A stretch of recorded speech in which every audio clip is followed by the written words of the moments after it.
Acontece como conhecimento, como aconteceu com tudo que a fé está customizada. Significa que cada pessoa adapta a si. Agostinho diz com toda clareza que a pessoa que seleciona da Bíblia o que quer e rejeita o que não quer, acredita em si e não na Bíblia.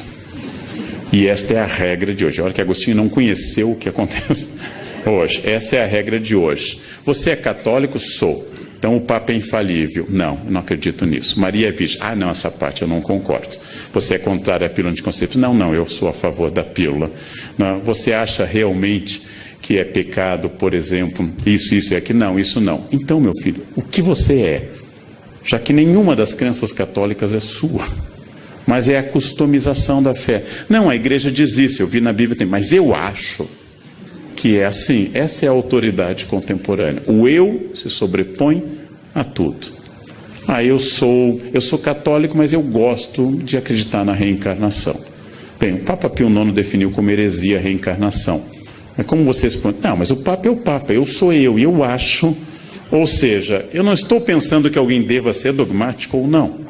Não estou pensando se alguém deva acreditar ou não, ser fiel à linha da sua igreja, adventista, presbiteriana, luterana, católica ou da comunidade judaica. Eu estou pensando como eu customizo a fé, como eu adapto ao meu interesse.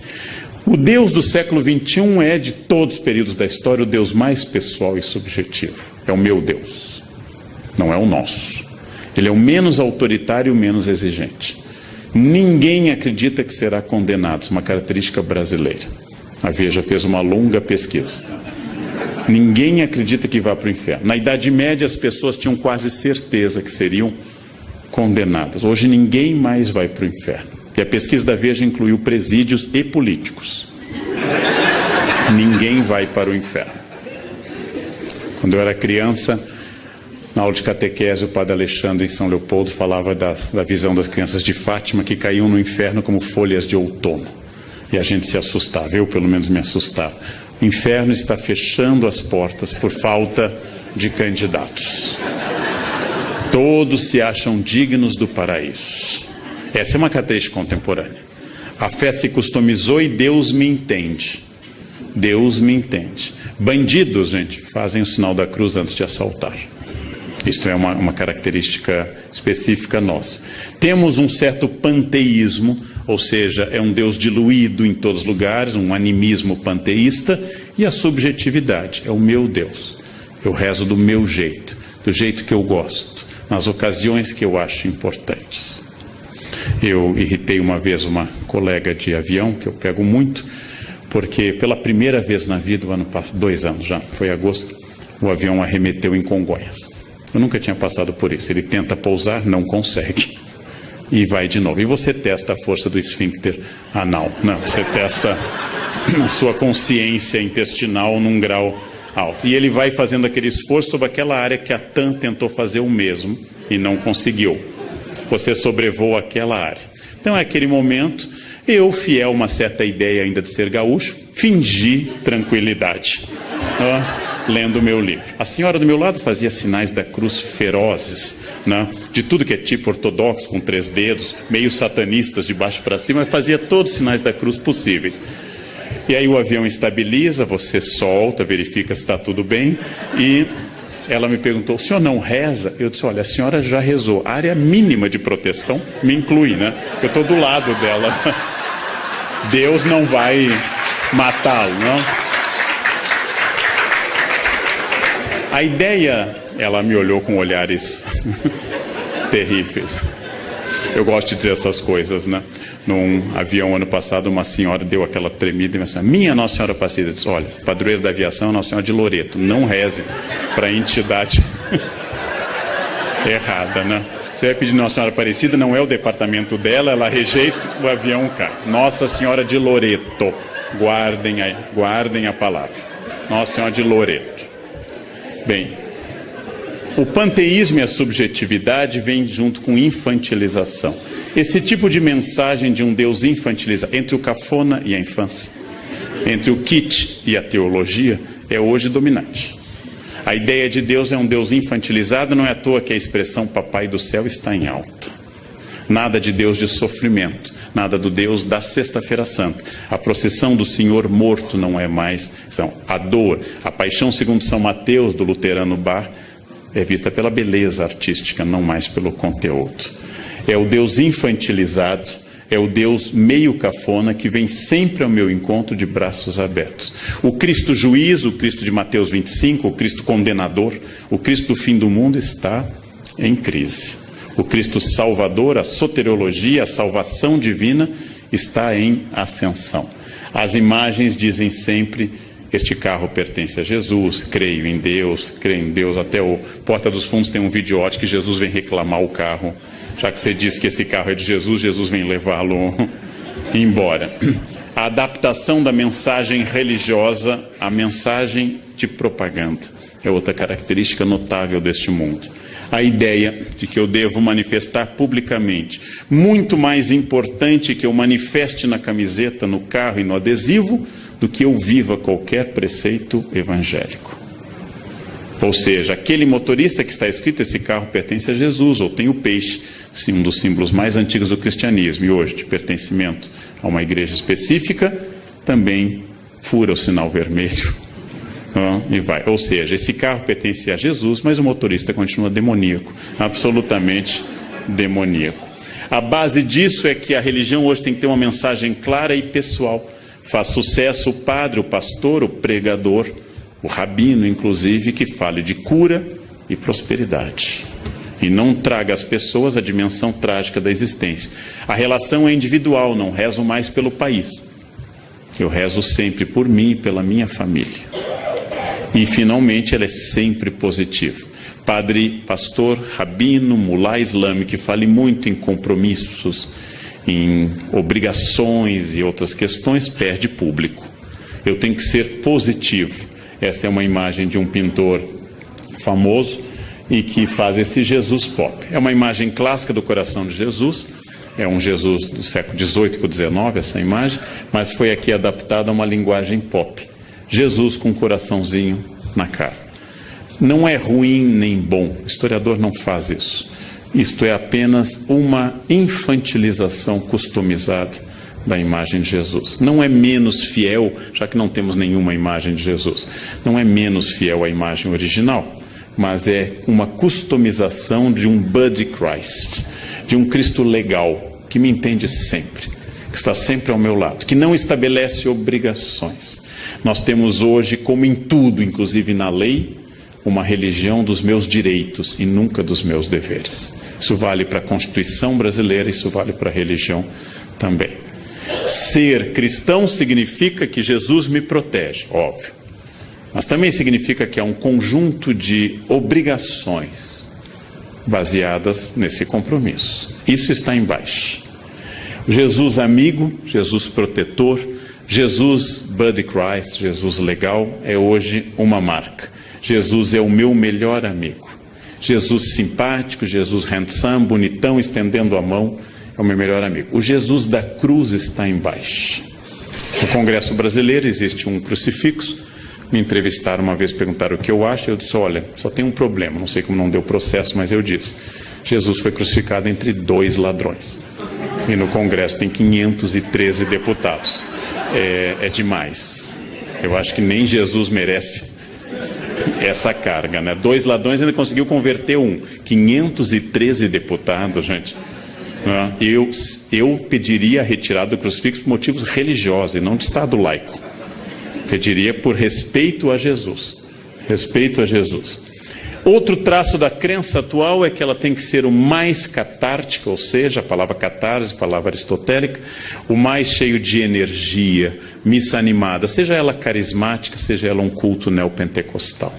Mesmo naquele protestantismo que é o limite entre o protestante histórico e o pentecostal, que é o batista, um bom culto é aquele culto animado. Erguei as mãos, dai glória a Deus, canta, anima. Eu, como estudo religiões, eu frequentei a missa do Padre Marcelo. Eu recomendo aos senhores, porque é um caso muito interessante, mas tem que ir logo, porque não dá para ir na terceira idade, você não tem energia, você não chega ao credo, porque senta, levanta, grita, rodopia, não dá.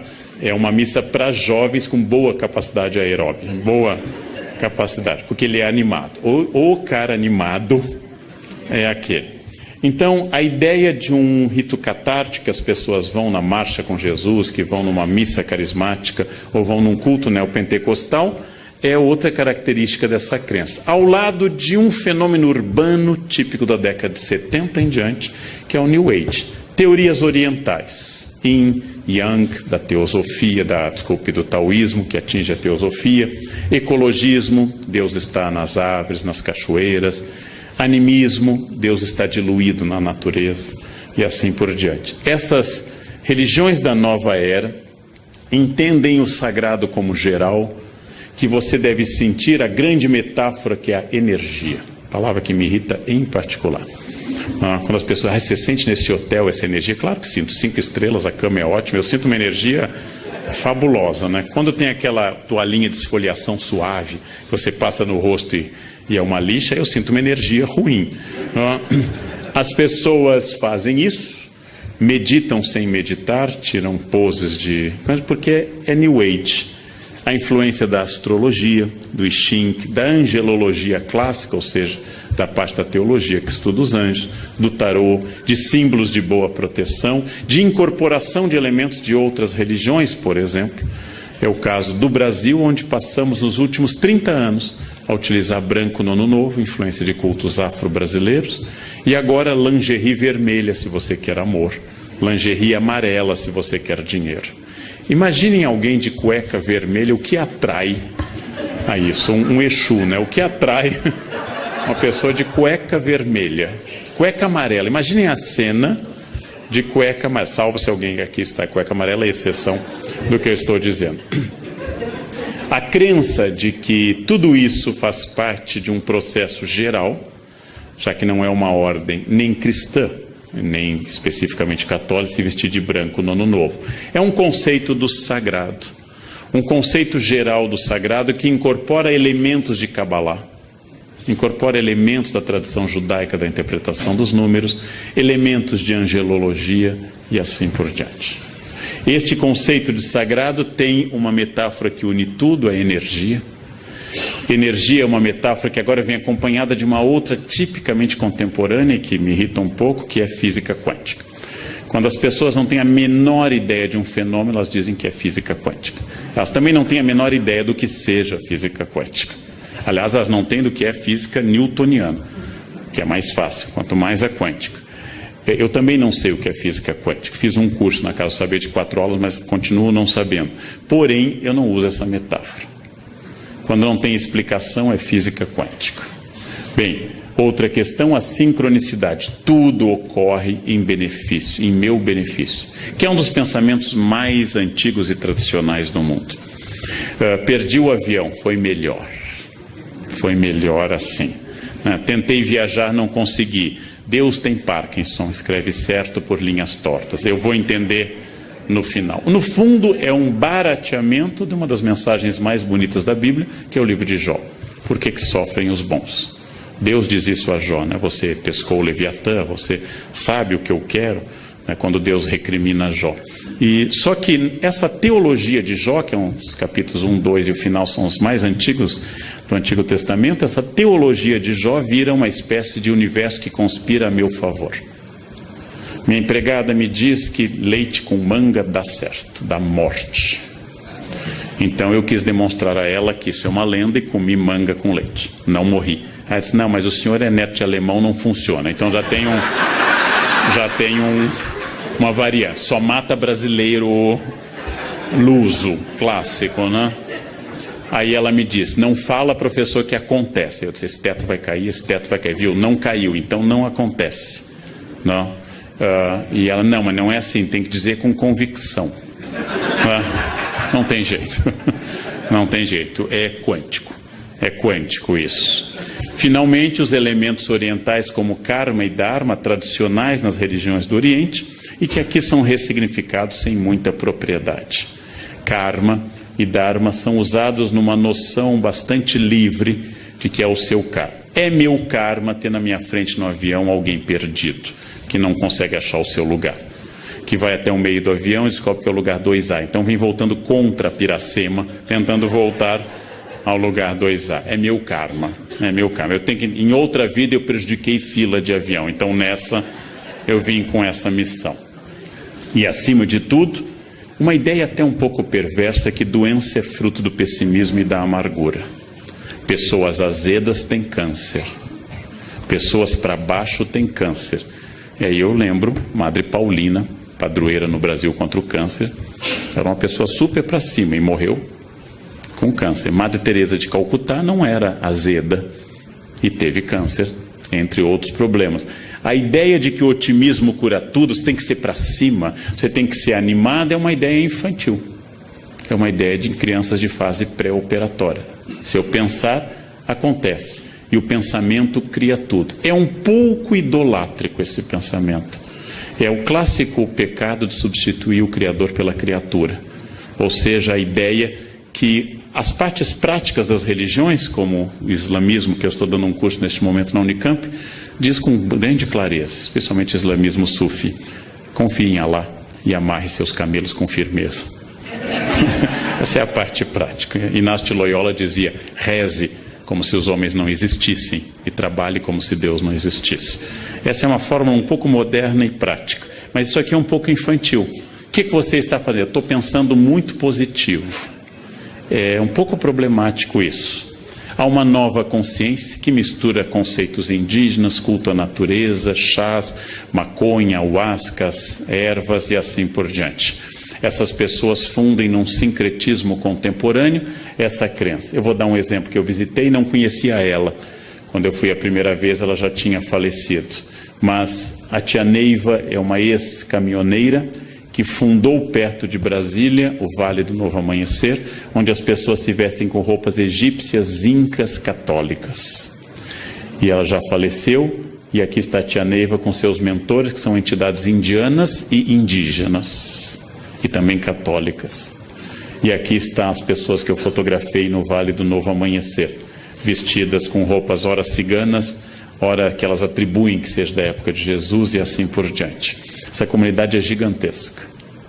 Então muita gente vai para lá e segue. Essa é uma customização fabulosa, que vem acompanhada nas cidades de um outro fenômeno, a teologia da prosperidade.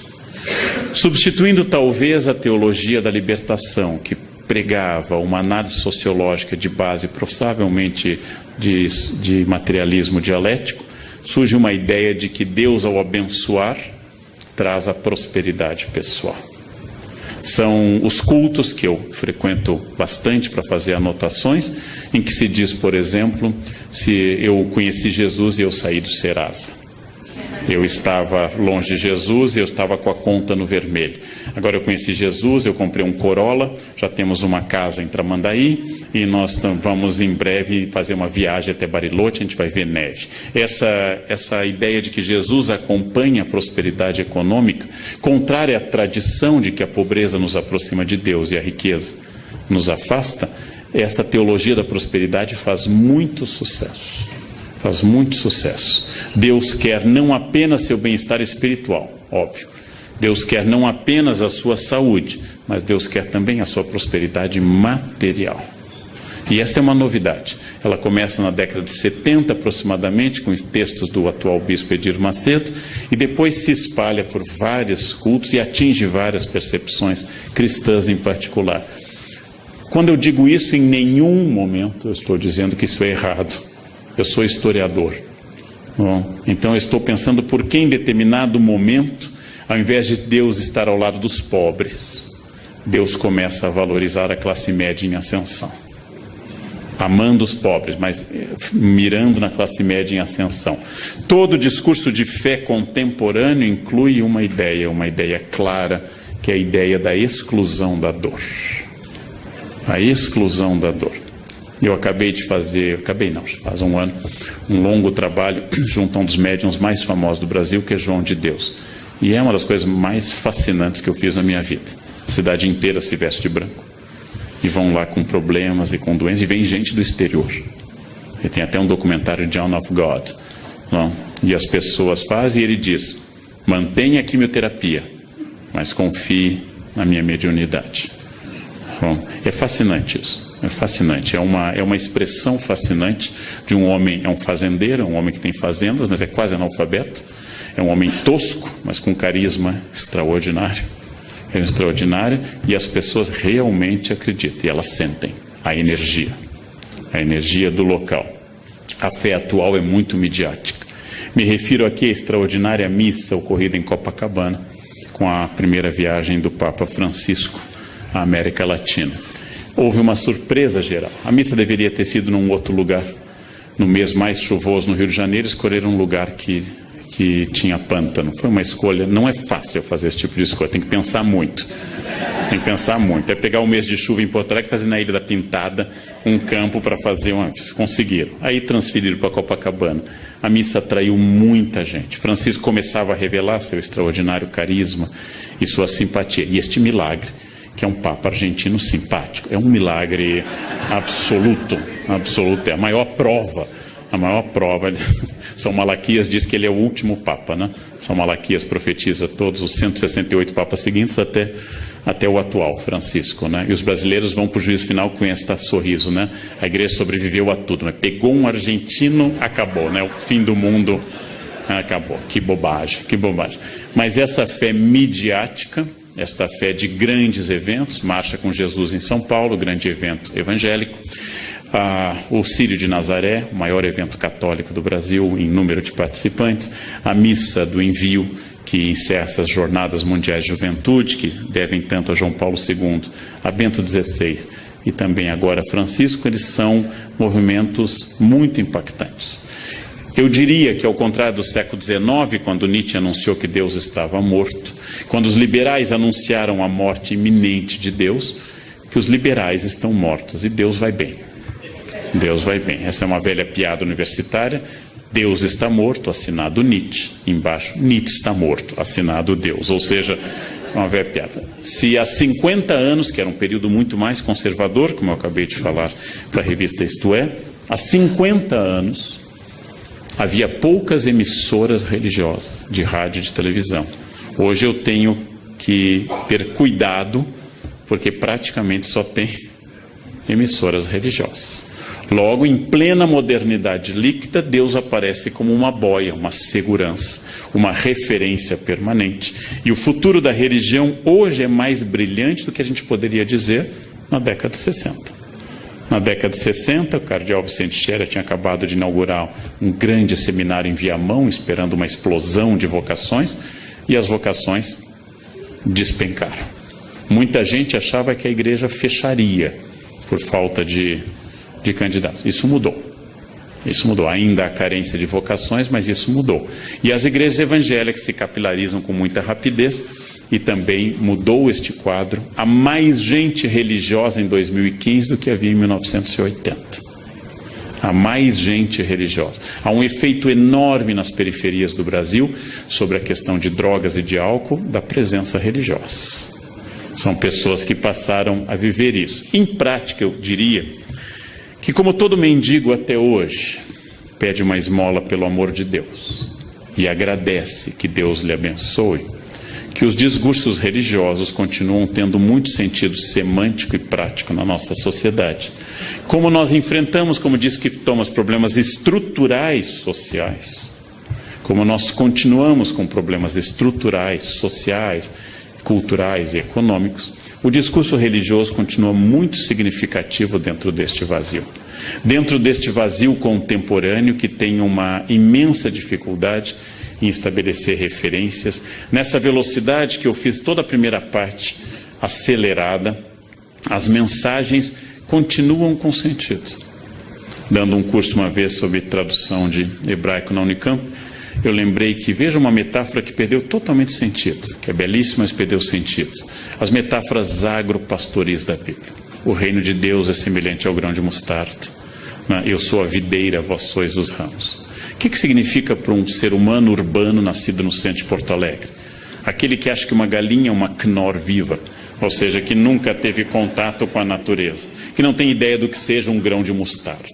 Para ele, mostarda é um potinho que existe no supermercado. Eu poderia mudar, pegar o Salmo 23 ou 22 da Vulgata. O Senhor é meu pastor, nada me faltará.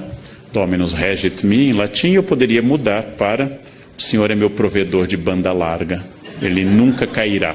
Isso faria as pessoas entenderem mais rapidamente. Mas um dos encantos da religião é o seu arcaísmo. É usar uma linguagem, e não é à toa que depois de relativamente reprimido, o latim volta à igreja.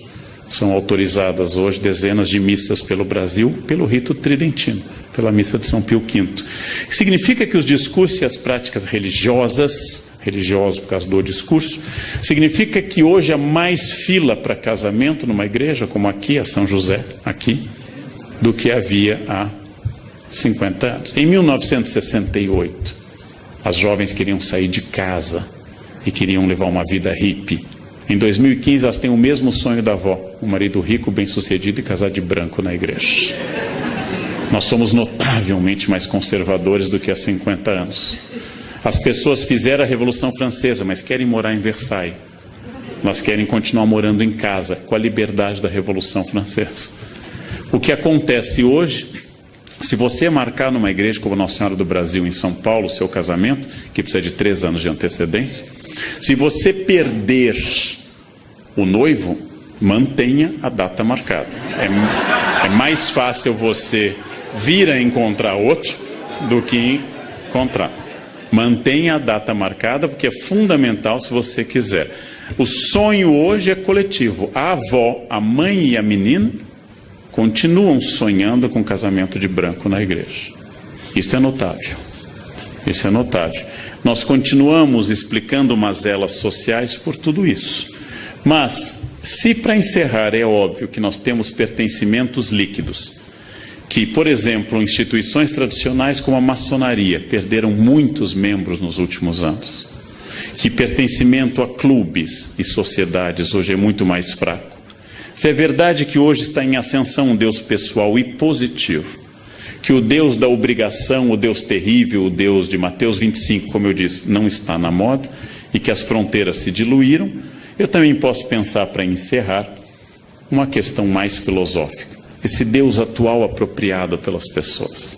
Esse Deus que exige muito pouco de mim e confirma a minha vida. Já que hoje nós confirmamos tudo. Eu devo comer esse quindim? Eu sempre tenho uma resposta. Pai, você já malhou tanto. Pai, você merece. Hoje é quarta. Tanto faz o dia, né? Hoje é quarta. Né? Amanhã você corre mais na esteira. Eu sempre tenho uma justificativa. E as pessoas colaboram. Elas nunca dizem isso, não como. Não, elas dizem... Ah, como você merece. Né? Se você não comer, vai fazer mais mal ainda se você não comer. Né? Ou seja, nós estamos num universo em que tudo que sou eu é explicável. É explicável. E eu preciso fazer dessa forma. A fé atual é uma forma de prisão imanente. Ou seja, naquilo que a gente considera de material, imanência, aqui e agora, hic et nunc. Aquilo que eu considero de imanente, atual, individualista. É difícil saber, apesar da imensa importância da religião hoje, institucional e pessoal, nos dois campos. É difícil saber se a fé média das pessoas é uma forma sofisticada de ateísmo religioso. Ou seja, que elas se aproximam de Deus para não colocar o delas na reta, mais do que para se entregarem a um plano. A fé exigente dos evangelistas, a fé exigente dos grandes santos, tenho que pregar, ai de mim se não o faço. A fé que tira alguém do seu conforto em Lisboa e o leva para a Itália, Santo Antônio, a fé que faz alguém dar seus bens, Francisco, a fé que muda a vida de um homem dissoluto, como Inácio, ou como Agostinho, a fé que faz uma jovem bonita e rica, como Clara, abandonar tudo e entrar numa vida. Esta fé é uma fé de entrega a um plano maior. Esta fé atual é uma fé que me favorece em tudo. Se eu estou triste, Deus me consola. Se eu estou alegre, Deus me confirma. Se eu tropecei, Deus me ampara. E se eu tenho metas, Deus me leva a elas. Similar ao tratamento que muita gente dá ao seu cachorro. Ele está sempre ao meu lado. Fica feliz quando eu volto. Claro, você dá a ração. Ele associa a sua chegada à comida. A felicidade dele é total. É alguém que lhe ama profundamente. Com aquele velho teste. Coloque sua mulher no porta-mala do carro e no outro um cachorro. Deixe 3 horas e abra e veja a reação. Aí você vai saber quem lhe ama de verdade. O cachorro que você colocou vai ficar super feliz que você abriu o porta-malas. As mulheres raramente interpretam isso como felicidade. O que significa isso? É mais uma vez essa contradição que eu trabalhei ao longo da minha fala. É possível que nós estejamos num dos momentos mais religiosos da história humana. Haja vista a grande quantidade de manifestações, associações, instituições, congressos, etc. É possível. E é possível que uma parte desta nova religiosidade tenha a ver com a imersão de um homem líquido, que dá muito pouca importância a algo que não lhe favoreça. E eu diria, não sendo religioso, que o maior desafio dos religiosos hoje é cristianizar os cristãos. Esse é o grande desafio. O desafio do século XV era cristianizar indígenas, XVI, no XIX eram os asiáticos, os africanos, idólatras, liberais, ateus. Hoje o desafio é cristianizar os cristãos e parar de dizer Senhor, Senhor, e começar a entender o desafio que significa uma opção de entrega. Então, este é o grande desafio. O campo é bom. Nós temos hoje um prestígio religioso maior do que nunca. A influência política das religiões em 2015 no Congresso é maior do que em 1950. Getúlio Vargas, ateu total, inaugurou o Cristo Redentor em 31. Abriu todos os congressos eucarísticos da era Vargas. Facilitou o Congresso Eucarístico de Porto Alegre, que já não era mais no governo dele, ele já estava deposto. Ou seja, porque ele sabia, como Napoleão, que perguntado pelo Papa Pio VII, você pode governar sem Deus? Napoleão diz, sem Deus eu posso, sem os bispos não. Então, esse é o aspecto prático de um homem prático, como Napoleão ou como Getúlio, ateus como Potes. Agora, esta é a questão e o grande desafio contemporâneo. Esta é a grande questão. Quer dizer, como enfrentar um ambiente que formalmente é religioso e na prática é completamente egoísta, voltado para si e totalmente alheio a quaisquer desafios religiosos possíveis. Né? Como falar de Deus para quem tem Deus no carro, na casa, na camiseta, mas só não tem no coração e na atitude. Esse é um desafio é o mesmo desafio de sempre. Como falar da lei para doutores da lei, para escribas e para fariseus, aqueles que pagam o dízimo sob o cominho e não entenderam o básico. Esse é o desafio contemporâneo do mundo líquido. Era o que eu tinha a dizer na hora que me reservaram. Muito obrigado pela atenção dos senhores. Obrigado.